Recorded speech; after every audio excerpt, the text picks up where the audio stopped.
السلام علیکم دوستو، سعودی عرب لیٹسٹ نیوز کے ساتھ میں ہوں آپ لوگ کا دوست ٹیکنالوجی ماسٹر۔ دوستو، سعودی عرب سے خوشخبری کا خبر ہے غیر ملکیوں کے لیے۔ دوستو، اگر آپ لوگوں نے ابھی تک میرے چینل کو سبسکرائب نہیں کیا تو میرے چینل کو سبسکرائب کیجئے، کیونکہ ہم آپ لوگ کے لیے معلوماتی اور اچھے ویڈیو اپلوڈ کرتے ہیں۔ تو دوستو چلیے شروع کرتے ہیں کہ کیا خبر ہے خوشخبری کا۔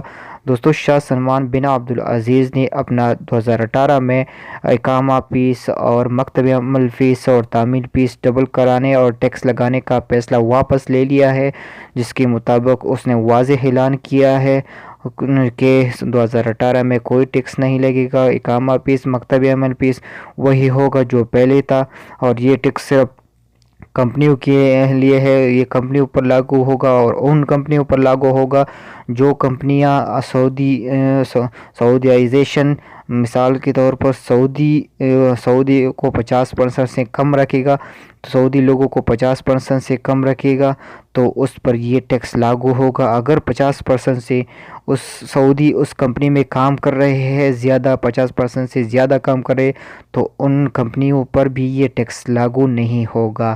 تو دوستو، یہ ٹیکس ہٹا دیا گیا ہے۔ یہ نہ اقامے پر ٹیکس ہے، نہ مکتب عمل پر ٹیکس ہے، نہ تعمیل کارڈ بنانے پر ٹیکس ہے۔ یہ ٹیکس ختم کیا گیا ہے۔ سعودی عرب شاہ سلمان بن عبدالعزیز نے واضح ٹی وی پر آ کر اعلان کیا ہے۔ تو دوستو، اگر میں وہ ویڈیو آپ لوگوں کے ساتھ شیئر نہیں کر سکتا کیونکہ میرے چینل کو اسٹرائک لگنے کا خطرہ ہے، اس لیے میں وہ فوٹیج آپ لوگوں کے ساتھ شیئر کرتا ہوں جس میں شاہ سلمان بن عبدالعزیز نے واضح بتایا ہے کہ یہ ٹیکس 2018 میں لیبر قوانین کے مطابق یہ ٹیکس نہیں ہوگا، اور یہ صرف کمپنیوں تک محدود ہوگا، کمپنیوں پر ہوگا، لیکن صرف وہ کمپنی جس میں سعودی رہتے ہیں تو اس میں نہیں ہوگا، جو سعودی کم رہتے ہیں اس میں، اسی پر یہ ٹیکس لاگو ہوگا۔ دوستو، اگر آپ لوگ کو یہ ویڈیو اچھی لگے تو اس کو لائک کیجئے، شیئر کیجئے اور میرے چینل کو ضرور سبسکرائب کیجئے۔ شکریہ، اللہ حافظ۔